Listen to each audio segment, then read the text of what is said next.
l'avenir dans le développement de Madagascar et ce que nous pouvons peut-être contribuer, en particulier dans le domaine de l'agriculture, dans le domaine du microcrédit. Et puis nous avons analysé un peu les nécessités d'avenir dans les domaines particulièrement de l'infrastructure. Et donc c'est un partenariat que nous essayons de renforcer encore.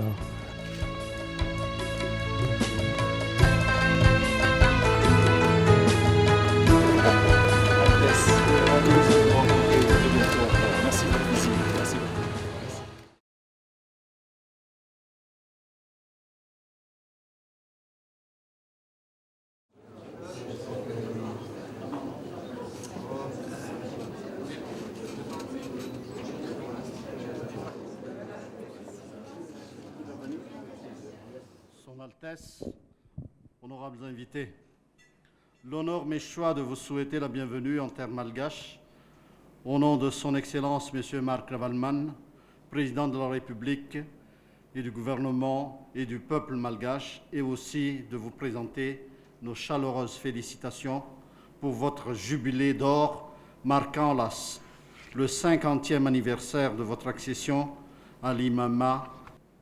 Au plan religieux, notre époque est marquée par des mouvements dans des sens contraires, sécularisme accru dans certaines parties du monde et religiosité accrue dans d'autres.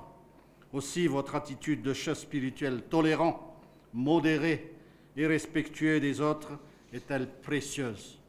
Le monde, en effet, a besoin de leaders capables de témoigner par leurs paroles et leurs actes que les religions peuvent être une force pour la paix, la justice, les valeurs éthiques communes et le développement.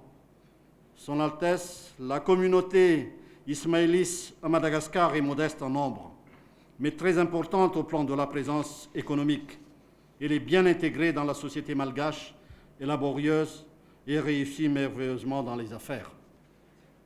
Je tenais tout d'abord, et tout particulièrement, à vous remercier pour l'invitation que vous m'avez adressée au nom du président de la République et du gouvernement malgache, ainsi que pour l'accueil chaleureux et l'hospitalité si caractéristique du peuple malgache que vous m'avez réservé. Cela me va droit au cœur. Je voudrais également vous dire combien vos mots me flattent et m'honorent, tout autant qu'ils honorent ma communauté. C'est en 1956, il y a 50 ans, que pour la première fois j'ai mis les pieds sur le sol malgache. Parmi les visites effectuées depuis, celle-ci revêt un caractère particulier et symbolique pour moi et ma communauté. Je célèbre en effet l'année de mon jubilé d'or et je vous remercie de vos félicitations à cette occasion. Et je vais visiter tous les pays chers à mon cœur et ayant une signification particulière pour les Ismaéliens et moi-même. La communauté ismaélienne implantée à Madagascar depuis une centaine d'années s'est fortement impliquée dans la vie économique et sociale du pays et s'est fondue dans le tissu national pour devenir l'une des nombreuses cultures et traditions qui font la richesse du pays. L'éthique de l'islam établit un lien indissociable entre la vie spirituelle et la vie matérielle, din et dunya. En conséquence, mes responsabilités de chef spirituel et d'interprète de la foi vont-elles de pair avec un profond engagement en faveur de l'amélioration de la qualité de la vie. Cette action ne se limite pas à la communauté ismaélienne, elle s'étend à tous ceux qui partagent leur vie, que ce soit à l'échelle locale, nationale ou internationale.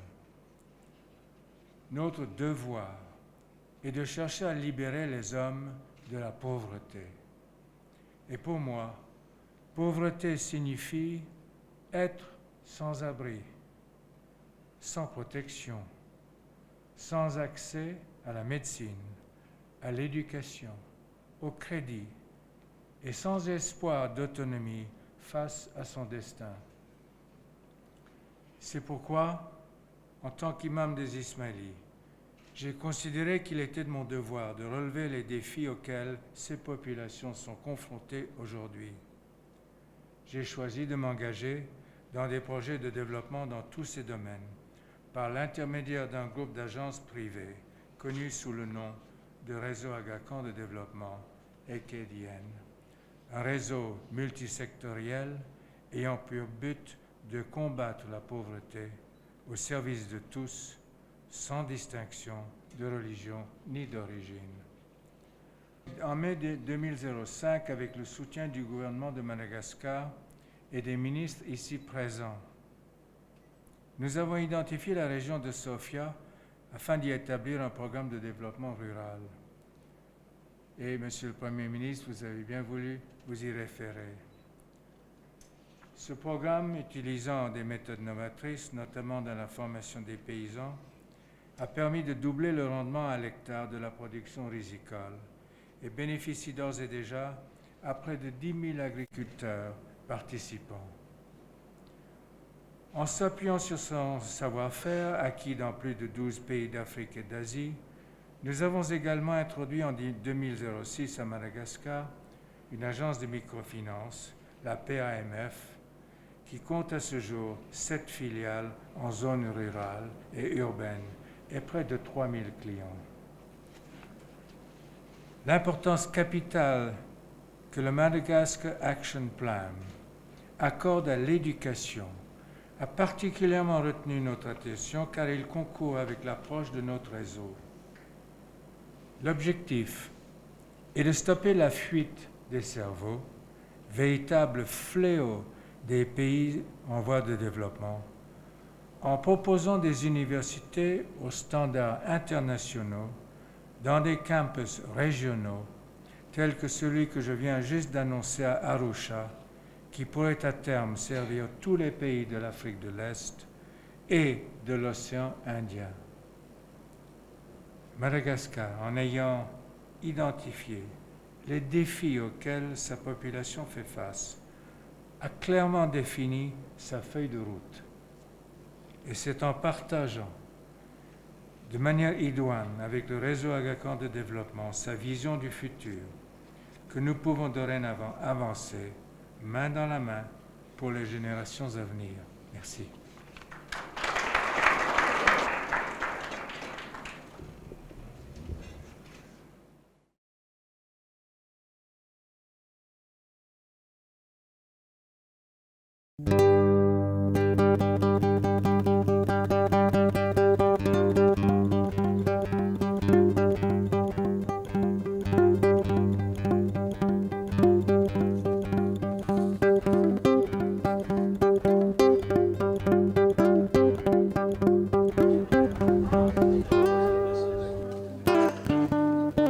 La région de la Sofia est la plus oubliée, peut-être, si je peux dire.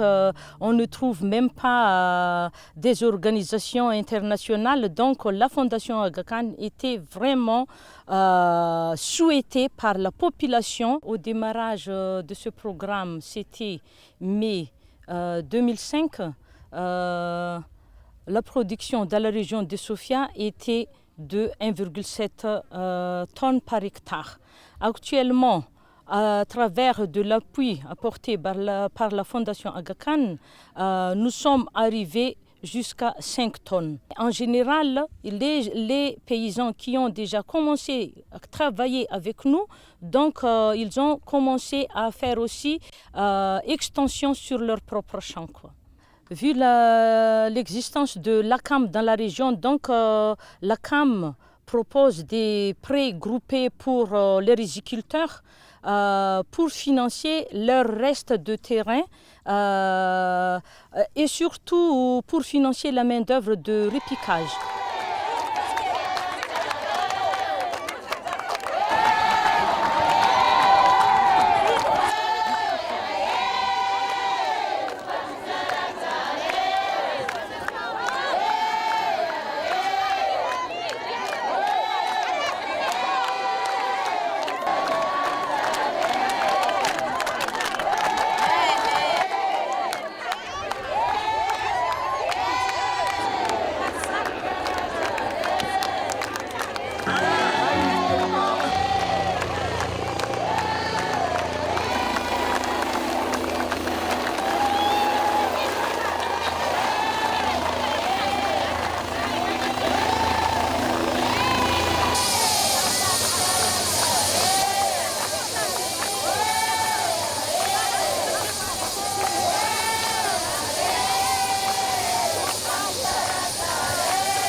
ny tenako zany ray aman-dreny Andriamatoa Saka no agnarako ato amin'ny fokontany Ambalafary ary soa ny tenany mifoky ny ologno ato amin'ny fokontany lemaka Ambalafary.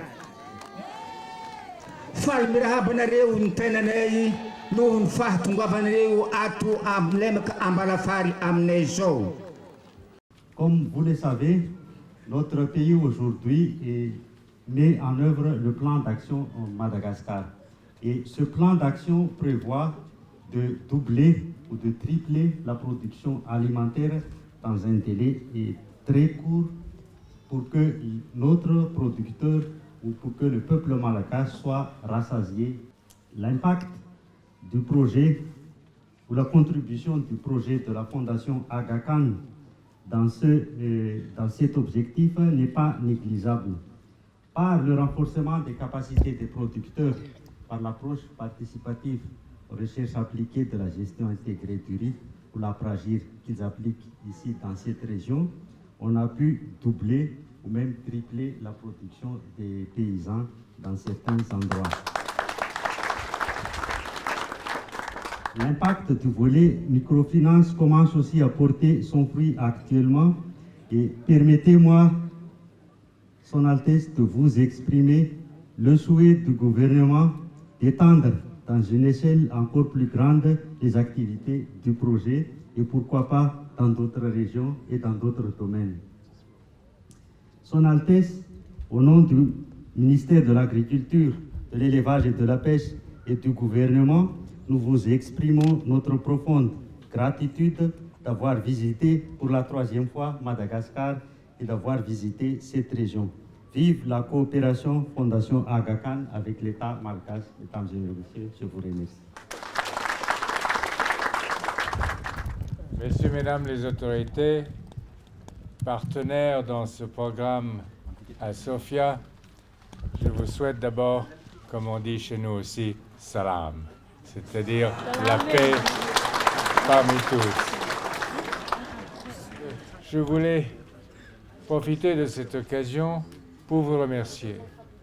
Remercier le gouvernement du Madagascar, les autorités locales, la population locale, parce que vous avez fait confiance à la Fondation pour créer un partenariat. Ce partenariat est extrêmement important, dans le sens qu'il espère avoir un impact sur la qualité de vie de la population de Sofia. Et c'est également une opportunité pour la Fondation d'apprendre quelles sont les nécessités des populations rurales du Madagascar, d'en tirer des leçons et de pouvoir, j'espère, appliquer ces leçons à d'autres zones du Madagascar et à d'autres populations rurales d'Afrique. La Fondation s'est engagée avec vous. Et cet engagement est un engagement d'apprentissage pour la Fondation, puisque nous n'avons jamais eu d'activité auparavant dans les zones rurales du Madagascar. Cet apprentissage a déjà démontré des résultats. Et pour la Fondation, c'est un bonheur énorme de pouvoir voir quels sont les résultats que vous avez obtenus.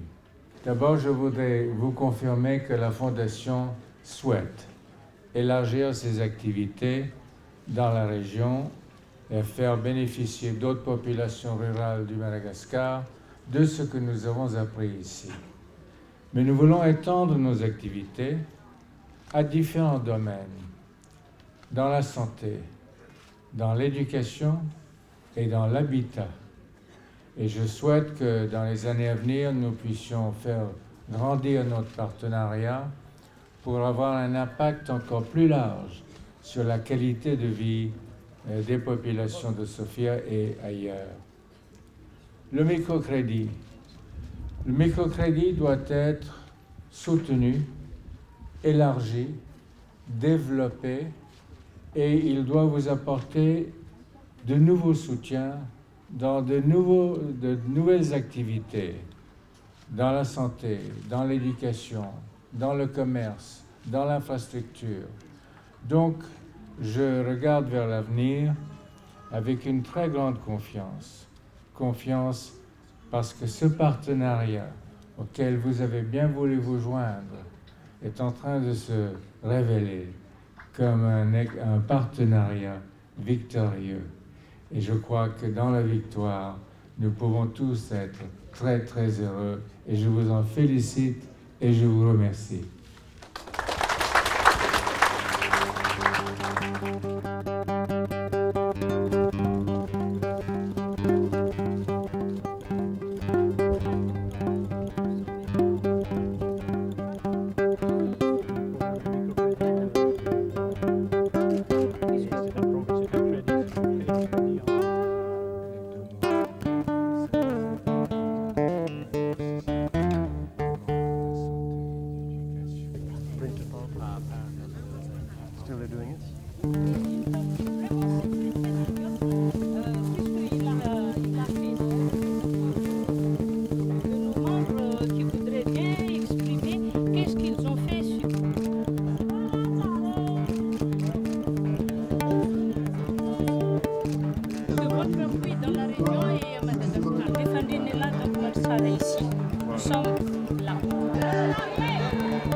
Ce Rouvre, tout d'abord, c'est ce qu'on appelle donc un palais, hein, et une enceinte royale. Rouvre, ça veut dire enceinte, et dans tout Madagascar, il en existe plusieurs. Celui-ci, qu'on nomme Rouvre d'Antananarivo, c'est parce que dans la région des Hautes-Terres, en Imerne, il y en avait 12 collines sacrées. Et le Rouvre d'Antananarivo fait partie de ces 12 collines sacrées instaurées par le roi Anjanapunmern, qui est en fait le grand roi qui a commencé à unifier le pays. Il représente 4 siècles d'histoire de Madagascar. Ce Rouvre est le symbole de l'unification de Madagascar. Il représente l'histoire, par exemple, l'histoire de ces 4 siècles de royaume. Ce Rouvre aussi est le symbole de l'adhésion de Madagascar au christianisme. Ce site est le symbole ou bien une référence identitaire pour le peuple malgache. C'est un patrimoine national, un patrimoine culturel parce que ça renferme toute l'histoire et ensuite ça renferme en fait la civilisation, hein, de Madagascar durant ces 4 siècles. Donc un malgache, il a son référence identitaire à partir de ce Rouvre d'Antananarivo. Et une fois qu'il a brûlé en 1995, c'est que c'était vraiment le désastre. Et actuellement, l'État essaie de reconstruire pour que nous avons un nouveau lieu de mémoire avec ce Rouvre qui sera reconstruit. Voilà. Et merci infiniment de cette visite. Voilà.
Fambano hazavaitra kely dia hoe abetsaka zany ny hoe mpamatsy vola zany ny otriva sy ny karazany reny fa ohatrany hoe nahatonga nanao an'le microfinance ohatrany hoe nisy tombontsoa kokoa zany le izy ohatrany hoe reo zany efa talohan'ny microfinance raha mifandinako anazy fa ohatrany tsy sahako niditra nefa ny voany satatra ny microfinance aty dia ohatrany hoe azoko antoka zany le izy na eo an'ny lafiny rehetrarehetra le izy dia ohatrany hoe mety aminay foana le izy dia mba mangataka ny fitohizan'ny fiaraha-miasa zany.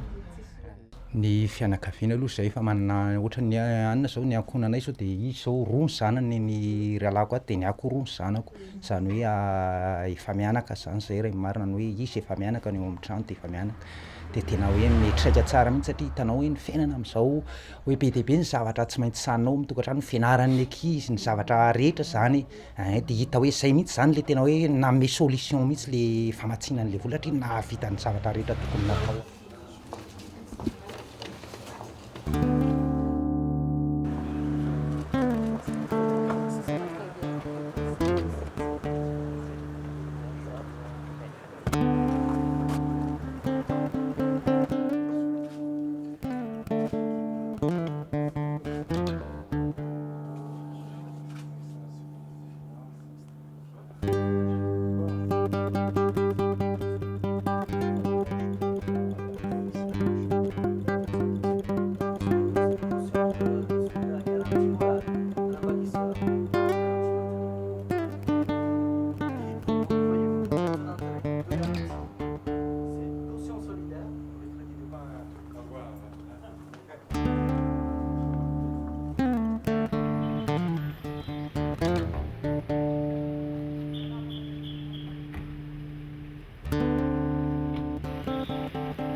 Aujourd'hui, nous voulons exprimer notre reconnaissance à Kodawin pour la direction, la vision, l'exemple personnel et les réalisations de Hazrat Imam qui ont propulsé le Jamaat à travers le monde à un tel niveau d'estime que le mot gratitude ne pourrait jamais suffire à l'exprimer.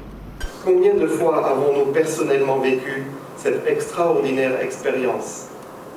Toutes les fois que nous pensons avoir atteint un but ou un objectif établi, Kodawin nous propose un nouveau challenge. Nous apprenons alors que si nous voulons avoir un impact réel sur la vie du Jamaat, dans un monde en perpétuelle évolution et dans la noble tradition de l'imamat, les institutions Jamaati et leurs leaders doivent continuellement s'améliorer et ne jamais relâcher leurs efforts. À l'issue de ce mémorable et historique darbar à Madagascar, toutes les institutions et le Jamaat de la juridiction de Madagascar renouvellent à Kodawin leur affectueux shukran. Kodawin, vous avez gâté notre Jamaat et nous vous en sommes infiniment reconnaissants. Afin de marquer cette occasion historique du dîner institutionnel Jamaati lors du Golden Jubilee, Hazrat Imam, nous demandons respectueusement votre permission pour vous offrir un petit souvenir de la part du leadership de Madagascar.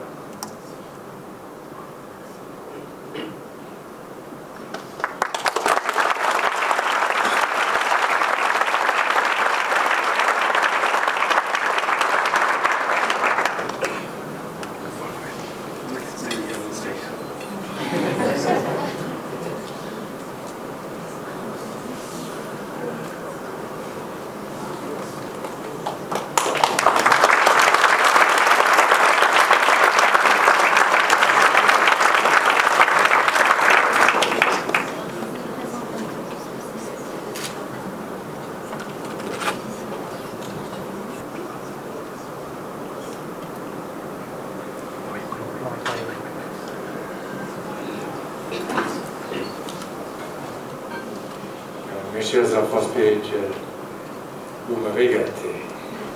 Vous m'avez gâté en me recevant d'une manière merveilleuse ici au Madagascar. Et depuis le moment où j'ai atterri jusqu'à ce soir, ça a été une gâterie sans fin. Et je voulais vous remercier de tout ce que vous avez fait pour rendre cette visite si heureuse pour moi et en me donnant ce cadeau merveilleux, en me rappelant qu'en fin de compte, c'est ce que nous souhaitons, c'est de danser dans la vie. C'est d'être heureux. Et j'espère que vous, vous êtes heureux, comme moi je suis heureux, à l'occasion de ce jubilé d'or. Le président vous a dit que j'étais, et il n'a pas utilisé le mot, mais c'était clair, que j'étais exigeant. Je le reconnais. Je suis exigeant, parce que je suis fier de mon Dieu. Je suis fier de nos traditions. Je suis fier de notre interprétation de notre foi. Je suis fier de la manière dont on peut regarder l'avenir et construire cet avenir autour de valeurs sûres, de valeurs établies, de valeurs qui sont respectées partout dans le monde. Partout dans le monde. Et donc, quand de temps en temps je dis à mes leaders, il faut réaliser ceci ou il faut réaliser cela, c'est parce que j'aimerais continuer avec vous à construire pour les générations à venir et à m'assurer dans le maximum possible que tous les pays où vive le Jamaat soient des pays d'opportunité.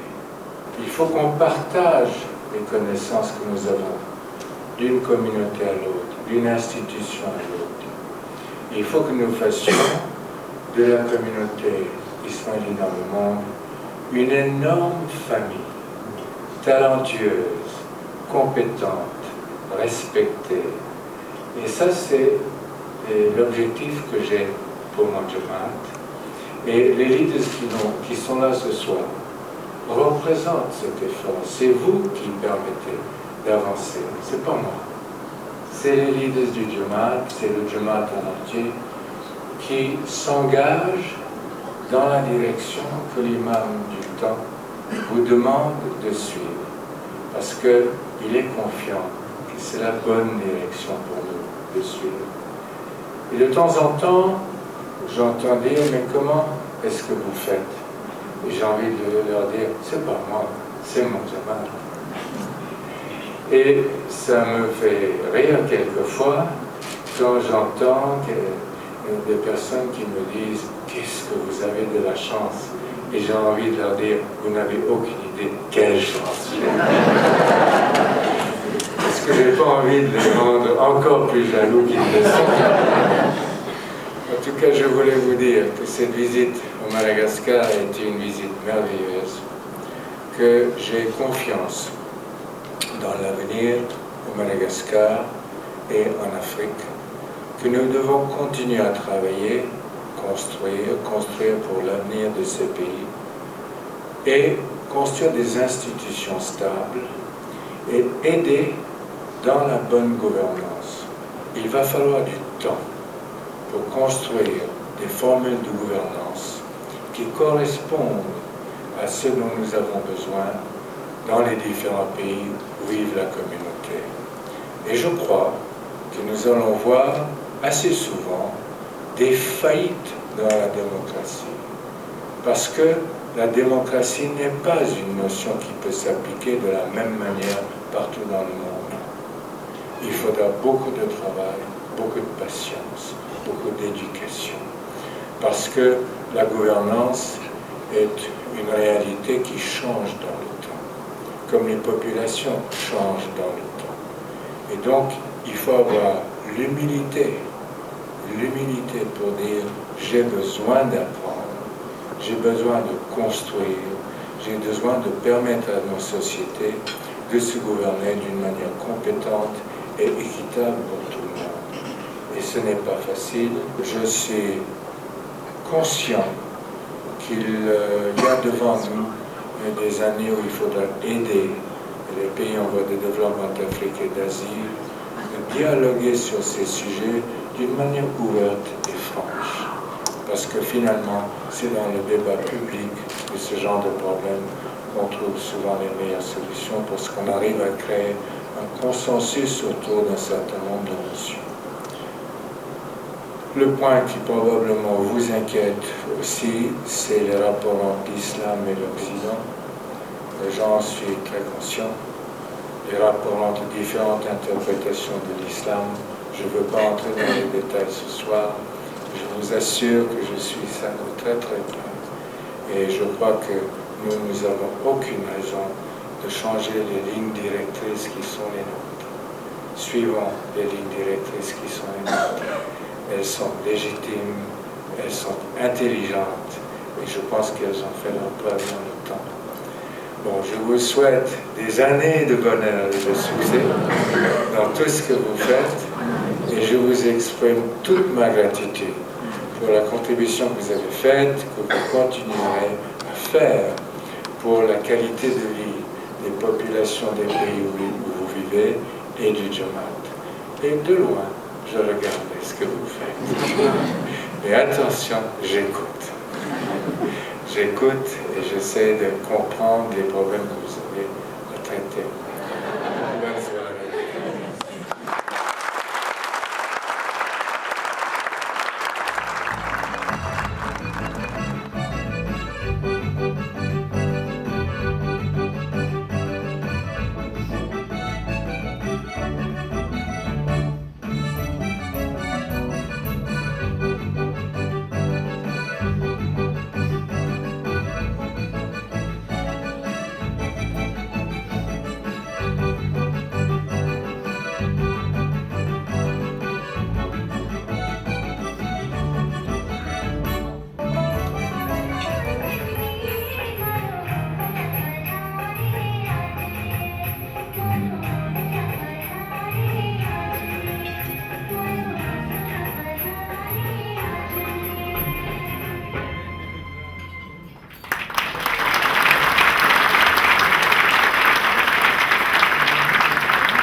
vous souhaite des années de bonheur et de succès dans tout ce que vous faites et je vous exprime toute ma gratitude pour la contribution que vous avez faite, que vous continuerez à faire pour la qualité de vie des populations des pays où vous vivez et du Jamaat. Et de loin, je regarde ce que vous faites.